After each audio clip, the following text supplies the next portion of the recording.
అందరికీ నమస్కారం. Welcome to Myra media. AP రాష్ట్ర రాజకీయాలు వైఎస్ షర్మిల కాంగ్రెస్లో చేరిన తర్వాత అధ్యక్ష పగ్గాలు చేపట్టిన తర్వాత రసవత్తరంగా మారాయి, చాలా సంచలనాత్మకంగా మారాయని కూడా చెప్పుకోవచ్చు. ప్రస్తుతం ఏపీ రాజకీయాలలో షర్మిల వచ్చిన తర్వాత ఎలా ఉన్నాయి ఏంటి అనే అంశం మీద మనతో మాట్లాడటానికి సీనియర్ కాంగ్రెస్ నాయకులు తులసిరెడ్డి గారు మనతో ఉన్నారు. వారిని అడుగుదాం అసలు ఎలా ఉంది పరిస్థితి ఏంటండి. నమస్కారం తులసిరెడ్డి గారు. నమస్తే. బాగున్నారా? బాగున్నా సార్. చెప్పండి, మరి వైఎస్ షర్మిల గారు అధ్యక్ష బాధ్యతలు చేపట్టిన తర్వాత రాష్ట్రంలో ఒక సంచలనాత్మకమైనటువంటి సంఘటనలు జరుగుతున్నాయి. ఆవిడ జిల్లాల పర్యటన కూడా ఇప్పటికీ పూర్తి చేసుకుని ఉన్నారు. ఏంటి, ఎలా ఉంది, ప్రజల్లో స్పందన ఎలా ఉంది, నాయకుల్లో ఎలా ఉంది, పార్టీకి సంబంధించి ఎలా ఉంది? ఫస్ట్ ఆఫ్ ఆల్, ఉభయ తెలుగు రాష్ట్రాలు కాంగ్రెస్ పార్టీకి మొదటి నుండి కంచుకోటలు. నేను 1977లో ఎమర్జెన్సీ తర్వాత ఇందిరాగాంధీ గారు స్వయంగా ఓడిపోయిన నేపథ్యంలో ఇక్కడ 42 ఎంపీ సీట్లకు 41 ఎంపీ సీట్లు కాంగ్రెస్ గెలవడం జరిగింది. 1980లో కూడా మళ్ళీ 42, 41 వచ్చినాయి. ఓకే. 2004, 2009లో కేంద్రంలో యూపీఏ ప్రభుత్వం అధికారంకి వచ్చేదానికి, మన్మోహన్ సింగ్ ప్రధానమంత్రి అయ్యేదానికి ప్రధాన కారణము ఉభయ తెలుగు రాష్ట్రాల్లో ఎక్కువ ఎంపీ సీట్లు రావడం. కాబట్టి నెహ్రూ కుటుంబానికి కాంగ్రెస్ పార్టీకి మొదటి నుండి కంచుకోట ఆంధ్రప్రదేశ్, దట్ ఈజ్ నెంబర్ 1. విభజన నేపథ్యంలో, విభజన ప్లస్ అనేక కారణాలు, అప్పటికే 10 సంవత్సరాల అధికారంలో ఉంది కాబట్టి ఆ యొక్క దానివల్ల ఒక 10 సంవత్సరాల పాటు అధికారానికి దూరం కావాల్సి వచ్చింది. ఈవెన్ ఇక్కడే కాదు, తెలంగాణలో కూడా దూరమైంది. అవునండి. నాట్ ఓన్లీ ఆంధ్రప్రదేశ్, తెలంగాణలో కూడా 10 సంవత్సరాల పాటు కాంగ్రెస్ పార్టీ అరణ్యవాసము, వనవాసం చేయాల్సి అధికారానికి దూరంగా ఉంది. మొన్న కర్ణాటక ఎన్నికల ఫలితాల తర్వాత ఒక అనూహ్యమైన మార్పు వచ్చింది. కర్ణాటక ఎన్నికల ఫలితము ఆంధ్రప్రదేశ్ మీద పడింది, తెలంగాణ మీద పడింది. కర్ణాటక ఎన్నికల ఫలితంతో తెలంగాణలో అంతవరకు బీఆర్ఎస్ బీజేపీ మధ్య పోటీ అనేది బీజేపీ స్థానంలోకి కాంగ్రెస్ వచ్చి, కాంగ్రెస్ బీఆర్ఎస్ అనే విధంగా వచ్చి ఫైనల్గా వచ్చేసి కాంగ్రెస్ అధికారంలోకి రావడం జరిగింది. తెలంగాణ ఎన్నికల ఫలితాల తర్వాత అది ఆంధ్రప్రదేశ్కు అటు కర్ణాటక ప్రభావము, ఇటు తెలంగాణ ప్రభావము రెండూ పడి ఒక అనూహ్యమైన మార్పు ప్రజల్లో, కాంగ్రెస్ నాయకుల్లో, క్యాడర్లో ఒక ఉత్సాహభరితమైన వాతావరణం వచ్చింది. ఓకే. కాబట్టి మొన్న కర్ణాటకలో కాంగ్రెస్, నిన్న తెలంగాణలో కాంగ్రెస్, రేపు ఆంధ్రప్రదేశ్లో Congress. Why not Congress in AP అనే మూడు వచ్చింది. ఈ నేపథ్యంలో కాంగ్రెస్ అధిష్టాన వర్గం డెసిషన్ తీసుకున్నది. కాంగ్రెస్ పార్టీ నుండి ఎవరైనా బయటికి పోయింటే నాయకులు, వాళ్ళు పార్టీ సిద్ధాంతాలకు లోబడి తిరిగి కాంగ్రెస్ పార్టీకి ప్రవేశిస్తే, స్వగృహ ప్రవేశం చేస్తే వారిని హృదయపూర్వకంగా ఆహ్వానిద్దాం, గౌరవిద్దాం అని ఒక నిర్ణయం తీసుకొని కాల్ ఇచ్చింది.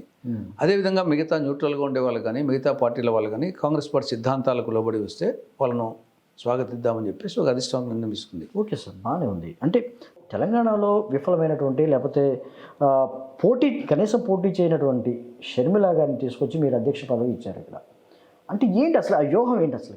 అంటే ఇది ఒక సమయానికి దానికి మనం చరిత్ర చూసే, ఇందిరాగాంధీ గారు ప్రపంచ నాయకురాలు కదా, అవును, ఆవిడ ఓడిపోయింది. ఎన్టీ రామారావు ఆయన పేరు చెప్పుకొని అనేక మంది ఎమ్మెల్యేలు అయినారు.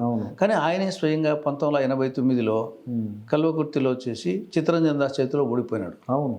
కేసీఆర్ ఓడిపోయినాడే, చంద్రబాబు నాయుడు ఓడిపోయినాడే, జగన్మోహన్ రెడ్డి గారి తల్లి విజయమ్మ బీజేపీ క్యాండిడేట్ చేతిలో ఓడిపోయినారు. వైజాగ్లో వాజ్పేయి ఓడిపోయినారు. కాబట్టి గెలుపు ఓటములు అనేది అనేక అంశాల మీద ఆధారపడి ఉంటాయి. కాబట్టి ఒకసారి ఓడిపోయినంత మాత్రాన వాళ్ళు వచ్చేసి ఎప్పుడు ఓటమని కాదు. అక్కడ తెలంగాణలో అక్కడ పోటీ చేయలేని పరిస్థితుల్లో తప్పుకున్నారు. తర్వాత జగన్మోహన్ రెడ్డి మీద ఇక్కడ ఒక ప్రయోగాత్మకంగా ఉంటుంది, షర్మిలాని తీసుకొచ్చారని కూడా ఒక మాట అయితే వినిపిస్తుంది. మేము అదే అందుకే చెప్పాను, నేను ఆ హిస్టరీ చెప్పింది. ఎందుకంటే మేము ఒక అధిష్టాన వర్గము ఎవరైనా సరే ఆహ్వానిద్దాము, గౌరవిద్దాము అన్న తీసుకున్న నేపథ్యంలో ఆవిడ కూడా తెలంగాణలో అక్కడికంటే ఆంధ్రప్రదేశ్, తెలంగాణలో వచ్చేసేసి ఆవిడ పోటీ చేయలేదు, అక్కడ కాంగ్రెస్కు మద్దతు ఇస్తా అని చెప్పింది. ఆ నేపథ్యంలో ఆవిడ కూడా వాళ్ళ నాయన కాంగ్రెస్, వాళ్ళ చిన్నాన్న కాంగ్రెస్. కాబట్టి కాంగ్రెస్ పార్టీ ఆ కుటుంబానికి అనేక విధాల గౌరవం ఇచ్చింది. వాళ్ళ నాయన పేరుతో కడప జిల్లాకి పేరు పెట్టింది. కాబట్టి ఆ నేపథ్యంలో ఆవిడ పొలిటికల్ అంబిషన్ ఆవిడకు ఉంది. కాబట్టి ఆ నేపథ్యంలో కాంగ్రెస్ అయితే కనుక తనకు సూటబుల్ అని చెప్పేసి నిర్ణయించుకోవడం, ఆ నేపథ్యంలో కాంగ్రెస్ పార్టీ పిలుపు ఇవ్వడంతో ఆవిడ పార్టీలోకి ప్రవేశించడము, తర్వాత వచ్చేసి అనేక కోణాల్లో ఆలోచించి ఆవిడకు పిసిసి అధ్యక్ష బాధ్యతలు ఇవ్వడం జరిగింది. ఓకే. కానీ ఇక్కడ టీం వర్క్, ఇక్కడ ఆవిడ పిసిసి అధ్యక్షుడు అన్నప్పటికీ మేమందరం కూడా టీం వర్క్. ఓకే, మీకంటే చాలా అతి చిన్న వయసు అనుకోవచ్చు, రాజకీయాల్లో కూడా మీకంటే చాలా అనుభవం చాలా తక్కువ ఉంటుంది. ఏంటి కాంగ్రెస్లోకి వచ్చిన తర్వాత మీలాంటి వాళ్ళ సహకారం కానీ మీలాంటి వాళ్ళ ప్రోత్సాహం కానీ ఎలా ఉంది షర్మిల గారు? ఇప్పుడు ఇది టీం వర్క్.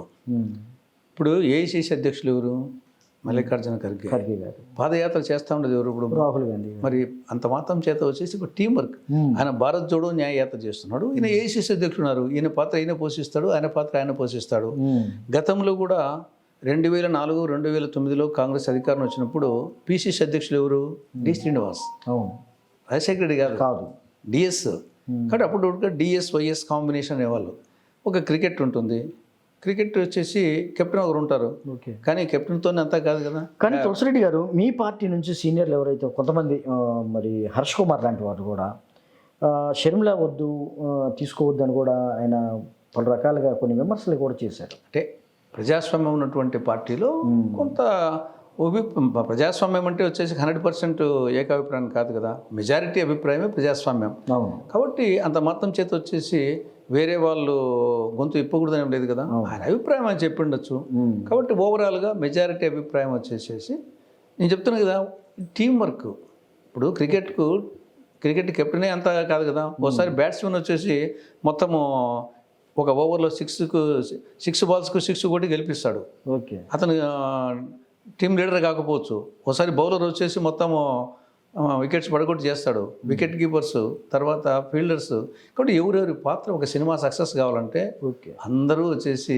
తులసిరెడ్డి గారు షర్మిల గారు రావడంతోనే పెద్ద ఎత్తున మరి వైఎస్ఆర్సీపీ ప్రభుత్వం మీద కానీ లేకపోతే జగన్ మీద కానీ పెద్ద ఎత్తున విమర్శలు అయితే చేస్తున్నారు, అసలు అభివృద్ధి లేదని కూడా చెప్తున్నారు. ఇది ఏదైతే గతంలో కొన్ని పార్టీలు చేసింది, తెలుగుదేశం కానీ జనసేన కానీ ఈ పార్టీ బీజేపీ కానీ వీళ్ళు చేసినటువంటి విమర్శలను మాత్రమే ఆవిడ మళ్ళీ ఒకసారి రిపీట్ చేశారని కూడా అంటున్నారు, కొత్తగా ఏమి లేదంటున్నారు. నిజమేనా? ఇప్పుడు ఏదైనా కానీ ఉన్నది చెప్పాల్సిందే కదా, ఆకాశం నుండి తేలేం కదా.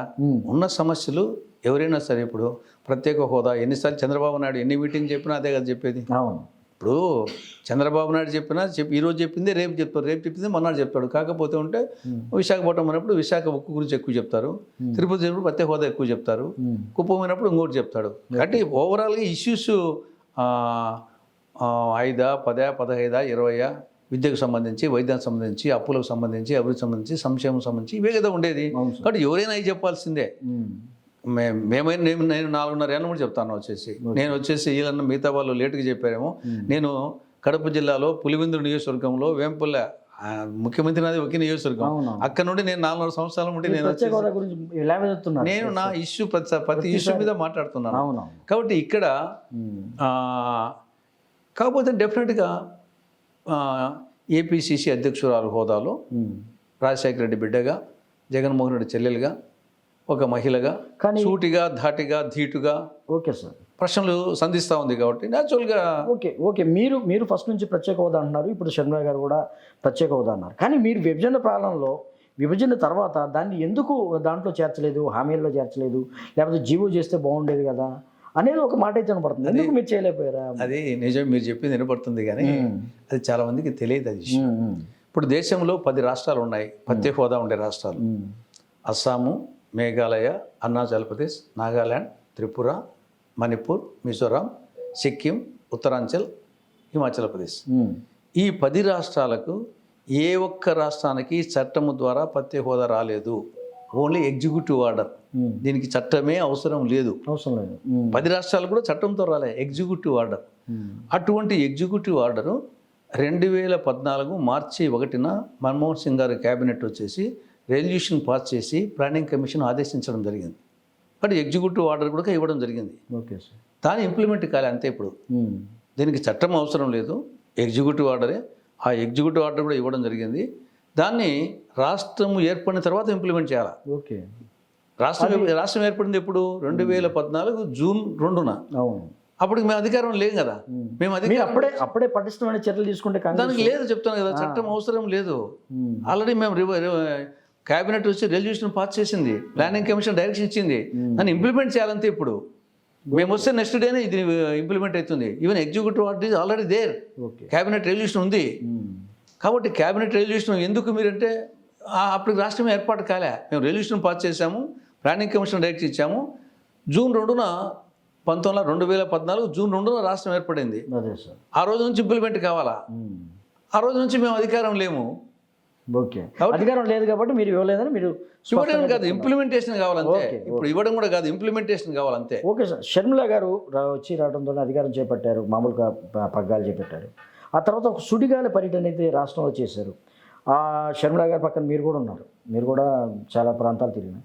ఎలా ఉంది పరిస్థితి, ఎలా ఉంది, స్పందన ఎలా ఉంది ప్రజల్లో? చాలా ఉత్సాహభరితమైనటువంటి వాతావరణము, ఎమోషనల్ బాండింగ్. అది ఏదో ఒక విధమైనటువంటి సునామీ ప్రజా సునామీ కనపడతా ఉంది. ఎక్కడికి పోయినా మంచి స్పందన వచ్చింది. మంచి వాలంటరీ స్వచ్ఛంద స్పందన. జనరల్గా వచ్చేసి అన్ని పార్టీలకు 1,00,000 జనాభాతో 5,00,000 జనాభాతో మీటింగ్లు పెట్టచ్చు. అవన్నీ వెహికల్స్ పెట్టడము, డ్వాక్రా మహిళలు ఇవన్నీ చూస్తాం. ఇక్కడ స్వచ్ఛందంగా వస్తున్నారు. ఉత్సాహభరిత వాతావరణంలో యూత్ ఎక్కువ వస్తున్నారు, మహిళలు వస్తున్నారు. కాబట్టి ఒక 83లో ఎన్టీ రామారావుకు చైతన్య యాత్ర చేసేటప్పుడు ఎటువంటి స్పందన, అప్పటికి నేను వచ్చేసి దాన్ని పర్సనల్గా చూసినోడి. తెలుగుదేశం పార్టీ నా రాజకీయ ప్రస్థానం అక్కడ ఉంటాయి కాబట్టి ఆ రోజు ఎన్టీ రామారావు గారికి ఎలాంటి స్పందన అయితే వచ్చిందో అలాంటి స్పందన కనపడతా ఉంది. దానికి వేరియస్ కారణాలు కావచ్చు. ప్రజలు మార్పు కోరుకుంటున్నారు. ఓకే. కాబట్టి ఆల్రెడీ చంద్రబాబును చూశారు, జగన్ను చూశారు, కేంద్రంలో బీజేపీని చూశారు, మార్పు కోరుకుంటున్నారు. ఈ నేపథ్యంలో రాజశేఖర రెడ్డి గారి బిడ్డగా, ముఖ్యమంత్రి జగన్మోహన్ రెడ్డి గారి చెల్లెలుగా, ఒక మహిళగా, తర్వాత బాగా కష్టపడతా ఉంది. తర్వాత ప్రతిదీ సూటిగా, ధాటిగా, ధీటిగా ప్రశ్నిస్తూ ఉంది.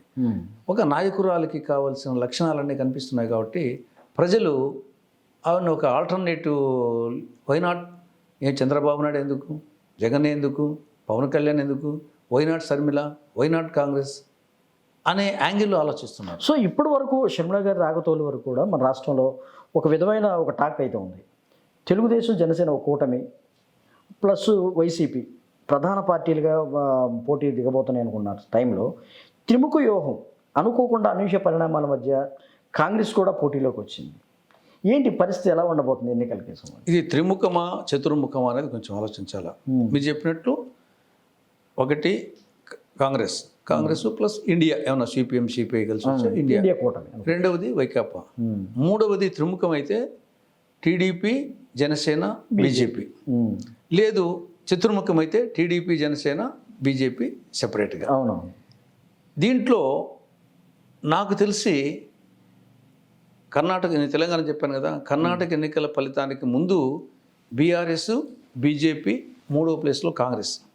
కర్ణాటక ఎన్నికల ఫలితం తర్వాత బీఆర్ఎస్ అండ్ కాంగ్రెస్, బీజేపీ పక్కన పోయింది. సెకండ్ ప్లేస్కి ముందు వచ్చింది, సెకండ్ ప్లేస్ నుండి ఫస్ట్ ప్లేస్కి వచ్చింది. యాక్చువల్గా కర్ణాటక ఎన్నికల ఫలితానికంటే ముందు హుజూరాబాద్లో, మునుగోడులో ఉప ఎన్నికలు జరిగినాయి. అప్పుడు రేవంత్ రెడ్డి పిసిసి అధ్యక్షుడు, కానీ డిబైట్ పోయింది. ఈవెన్ అదే సమయంలో బద్వేలు ఉప ఎన్నిక జరిగింది. హుజూరాబాద్ కంటే ఎక్కువ ఓట్లు వచ్చినాయి. కానీ కర్ణాటక ఎన్నికల ఫలితం తర్వాత అనూహ్యమైన మార్పు వచ్చి థర్డ్ ప్లేస్ నుండి సెకండ్ ప్లేస్కు, సెకండ్ ప్లేస్ నుండి ఫస్ట్ ప్లేస్కు రావడం జరిగింది. ఇక్కడ కూడా అదే జరగబోతుందని చెప్పేసి మా అభిప్రాయం. మళ్ళీ మీరు ఫస్ట్ ప్లేస్లో వస్తారు? ఖచ్చితంగా వస్తామని మాకు నమ్మకం ఉంది. ఎందుకంటే మాకున్న అడ్వాంటేజ్ ఏమంటే ప్రత్యేక హోదా, రాయలసీమకు, ఉత్తరాంధ్రకు స్పెషల్ డెవలప్మెంట్ ప్యాకేజీ, చట్టంలోని అంశాలు ఇవి ప్రాంతీయ పార్టీలు అమలు చేసే శక్తి లేదు. ఓకే. కేంద్ర ప్రభుత్వమే చేయాలి. బీజేపీ అన్నా చేయాలా, కాంగ్రెస్ అన్నా చేయాలా. బీజేపీ ఇది ముగిసిన అధ్యాయము, ప్రత్యేక హోదా అంటుంది. మిగతా అంశాలు వాళ్ళకి అధికారం ఇచ్చినా చేయలేదు. టీడీపీకి కానీ, జనసేనకు కానీ, వైకాపాకు కానీ వాళ్లకు ఇచ్చే శక్తి లేదు, తెచ్చే శక్తి లేదు. ఓన్లీ కాంగ్రెస్ మాత్రమే ఇవ్వగలదు. ఇది మాకున్న అడ్వాంటేజ్. ఇది మేము ప్రజల్లోకి వచ్చేసి మేము ఎఫెక్టివ్గా చెప్పగలిగితే, ప్రజలు కన్విన్స్ న్యాచురల్గా ఇప్పుడు విభజన అంశం అనేది ఇష్యూ కాదు. విభజన చట్టంలోని అంశాల అమలు ఎవరు చేయగలరు అనేది ఇప్పుడు ఇష్యూ. ఓకే. అది మాకు అడ్వాంటేజ్. కాబట్టి మేము రాబో రోజుల్లో ఈ 2 నెలల్లో ఇది పబ్లిక్లోకి పోతుంది. ప్రధాన ఎజెండాగా ఉండబోతుందా మీకు? ఖచ్చితంగా ప్రధాన అజెండాగా ఉండబోయేది. దీంతో పాటు మేము తెలంగాణలో 5 గ్యారెంటీలు, 6 గ్యారంటీలు, కర్ణాటకలో 5 గ్యారంటీలు బ్రహ్మాండంగా పనిచేశాయి. ఇక్కడ కూడా ఈ చెప్పిన అంశాలతో పాటు మేము ఈ మేనిఫెస్టో కమిటీ కూర్చుంటున్నాం. త్వరలో మేనిఫెస్టో ఉంటుంది. మేము కూడా వచ్చేసి మేనిఫెస్టోలో కొన్ని ఉంటాయి, డిక్లరేషన్స్ కొన్ని ఉంటాయి, గ్యారంటీలు వచ్చేసి అది 5, 6, అది కూడా బుల్లెట్స్ ఎక్కువ ఉండవు. ఎక్కువ వచ్చేసి గ్యారంటీలు ఎక్కువ చేసే ఉండదు. 5, 6, 10 లోపలనే ఉంటాయి మావి కూడా. ఓకే, ఒక ఆరోపణ అయితే మీ పార్టీ మీద ఉంది, మీ అధ్యక్షురాలు షర్మిల మీద కూడా ఉంది, వినిపిస్తుంది. ఈ రాష్ట్రంలో వైసీపీని కానీ జగన్మోహన్ రెడ్డి కానీ ఎదుర్కోవాలంటే ఖచ్చితంగా షర్మిలాని ఇక్కడ తీసుకురావాలి. ఇది చంద్రబాబు వ్యూహంలో ఒక భాగమే. అధిష్టానంతో మీ అధిష్టానం ఏదైతే ఢిల్లీలో ఉన్నటువంటి అధిష్టానంతో మాట్లాడుకొని షర్మిలాని ఇక్కడ ప్రవేశపెట్టారని కూడా ఒక ఆరోపణలు అయితే ఉన్నాయి. దీన్ని మీరు ఎలా చూస్తారు? ఏం దానివల్ల వాళ్ళకు వచ్చిన లాభం ఏమి? దీంట్లో మేము మా లక్ష్యం ఏమి? మేము అధికారంలోకి రావడం. కాంగ్రెస్ పార్టీ లక్ష్యము 2024లో మేము 2020 మ్యాచ్, టెస్ట్ మ్యాచ్ కాదు, ఈ ఎన్నికల్లోనే కొట్టాలిరా 6 కొట్టాలి అన్నట్టు మేము ఈ ఎన్నికల్లోనే కేంద్రంలో రాష్ట్రంలో అధికారంలోకి రావాలన్నాం. మేము అధికారంలోకి రావాలంటే జగన్ ఓడిపోవాలి, చంద్రబాబు ఓడిపోవాలి, పవన్ ఓడిపోవాలి, బీజేపీ ఓడిపోవాలి. ఈ నలుగురు ఓడిపోతేనే కదా మేము అధికారంకి వచ్చేది. కాబట్టి చంద్రబాబు నాయుడు అన్న ఓడిపోవాలని కోరుకొని మాకు వచ్చిన నష్టం. మీ పార్టీ ఈ పరిస్థితుల్లో మరి చంద్రబాబుతో కానీ టీడీపీ జనసేన కూటమితో మీరు కలిసే అవకాశాలు ఏమైనా ఉన్నాయా? No, not at all. ఆయన ఆల్రెడీ జనసేన వచ్చేసి ఫెవికాల్ బంధంతో ఉన్నాడు బీజేపీతో, ఫెవికాల్ బంధంతో. ఇక్కడ చంద్రబాబు నాయుడు జనసేనతో ఫెవికాల్ బంధంతో ఉన్నాడు. అంటే మాకు బీజేపీకే కదా ప్రధాన పర్తత్వం జాతీయ స్థాయిలో, రేపు కేంద్రంలో కానీ మేమే కదా, కాంగ్రెస్ బీజేపీ కదా రాజకీయ పర్తత్వం, ఎన్డీఏ కానీ. కాబట్టి బీజేపీతో జనసేన ఫెవికాల్ బంధము, జనసేనతో చంద్రబాబు ఫెవికాల్ బంధము.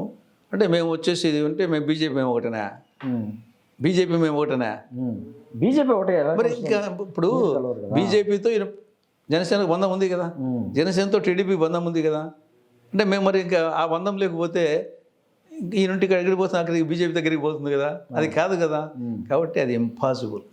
ఇండియా కూటమి ఉంటుంది, మేము CPM, CPI, Aam Aadmi party, అది వచ్చేసి వాళ్ళు వస్తే కనుక ఖచ్చితంగా ఇండియా కూటమి ఉంటుంది అంతే. ఓకే, చెప్పండి, మీరు ప్రధాన అజెండాగా ఉండబోతున్నటువంటి ప్రత్యేక హోదా ఏంటి? ఢిల్లీలో ఏదైనా కార్యక్రమాలు చేయబోతున్నారా? ఏంటి పరిస్థితి ఎట్లా ఉంది? ఈరోజు మొత్తం రాష్ట్రానికి చెందినటువంటి ప్రముఖమైన నాయకులు షర్మిలమ్మ గారు ఒక ఢిల్లీకి చేరుకుంటున్నాం. నేను కూడా నైట్ పోతున్నాను. రేపు ఢిల్లీలో అవైలబిలిటీ ఉండే అన్ని పార్టీ లీడర్స్ను కలుస్తాము ఈ ప్రత్యేక హోదా మీద, మిగతా చట్టంలోని అంశాల మీద. తర్వాత మధ్యాహ్నంగా అటు ఏపీ భవన్లో కానీ జంతర్ మంతర్ కానీ మా ప్రొటెస్ట్ కార్యక్రమం ఆల్రెడీ షర్మిలమ్మ గారు పిఎం గారికి లెటర్ కూడా రాశారు నిన్న రోజున. ఈరోజు నిన్న ప్రెసిడెంట్ స్పీచ్లో ఏం చెప్పలేదు. ఈరోజు నిర్మలా సీతారామన్ గారి బడ్జెట్లో కూడా ప్రస్తావన లేదు. కాబట్టి రేపు అందరి లీడర్స్ను కలిసి ఒక ప్రొటెస్ట్ కార్యక్రమం రేపు ఢిల్లీలో చేయబోతున్నాం. దాని తర్వాత రాష్ట్రంలో ఇంకా క్షేత్రస్థాయిలోకి పోతాం. మేము రోడ్ షోలు అండ్ బహిరంగ సభలు ఆల్రెడీ ఇప్పటికే 5వ తారీఖున మడకశిర, మొత్తము 11వ తారీఖు వరకు ప్రోగ్రామ్స్ ఆల్రెడీ షర్మిలమ్మ గారు మేమందరం కలిసి రోడ్ షో అండ్ బహిరంగ సభలు ఏర్పాటు చేశాం. రాష్ట్రంలో అన్ని జిల్లాల్లో పర్యటించడం జరుగుతుంది. సార్, చాలా ఇప్పటికే పార్టీలు కొన్ని అభ్యర్థులు ప్రకటిస్తూ ముందుకు వెళ్తున్న తరుణంలో మీరు ఇప్పుడు మీ జాబితా ఎప్పుడు వస్తుంది కాంగ్రెస్? మేము అన్ని 175 స్థానాల్లో నిలబెడతాము. ఓకే, 25 లోక్సభ స్థానాలు నిలబెడతాము. కొంత ఏమన్నా ఇండియా కూటమి వాళ్ళు వస్తే కన్నా వాళ్ళతో కూడా కొంత అడ్జస్ట్మెంట్ అవుతాము. ఇక్కడ ఆల్రెడీ మా దృష్టిలో మా పార్టీ వాళ్ళు ఉన్నారు. ఇప్పుడు కొంత స్టేచర్ ఉండే నాయకులు కొంత టచ్లో ఉన్నారు. టీడీపీలో, వైకాపాలో కొంత నాయకులు టచ్లో ఉన్నారు. కొంత ఒక 5-10 రోజుల్లో వచ్చేసి వాళ్ళ నుండి కొంత పార్టీ సిద్ధాంతాలకు లోబడి మేము పార్టీలో పనిచేస్తామనే వాళ్ళు కొందరు ఉన్నారు. వాళ్ళ కోసం కొంత వెయిట్ చేస్తున్నాము. ఆల్రెడీ మా దృష్టిలో మా పార్టీ వాళ్ళు ఉన్నారు. ఓకే, కాబట్టి త్వరలో మేము ఈ ఎన్నికల్లో అయితే కాంగ్రెస్ సంచలనం సృష్టిస్తుంది అనుకుంటున్నారా? మాకు చెప్తాం కదా, మొన్న కర్ణాటకలో కాంగ్రెస్, నిన్న తెలంగాణలో కాంగ్రెస్, రేపు ఆంధ్రప్రదేశ్లో కాంగ్రెస్. వై నాట్ కాంగ్రెస్ అని చెప్పి ఇదే నినాదంతో ముందుకు పోతున్నాం. మాకు పూర్తి నమ్మకం ఉంది. ఆకులన్నీ రాలిన చోటే కొత్త చిగురు కనిపిస్తుంది, అపజయాలు కలిగిన చోటే గెలుపు పిలుపు వినిపిస్తుందని నా ఆటోగ్రాఫ్ సినిమాలో భూమిక పాడిన పాట కాంగ్రెస్ మళ్ళీ నిజమైపోతుందా? శశి ఋతువు అయిపోయింది, వసంత ఋతువు ప్రారంభమైంది కాంగ్రెస్కు. ఓకే ఆకులన్నీ రాలిన చోటే కొత్త చిగురు కనిపిస్తుంది. ఓకే ఓకే తులసిరెడ్డి గారు నమస్కారం. మీరు మళ్ళీ చిగురించాలని మీ పార్టీ ఈ రాష్ట్రంలో బలమైన శక్తిగా మారాలని మేము కూడా కోరుకుంటున్నాం. ధన్యవాదాలు.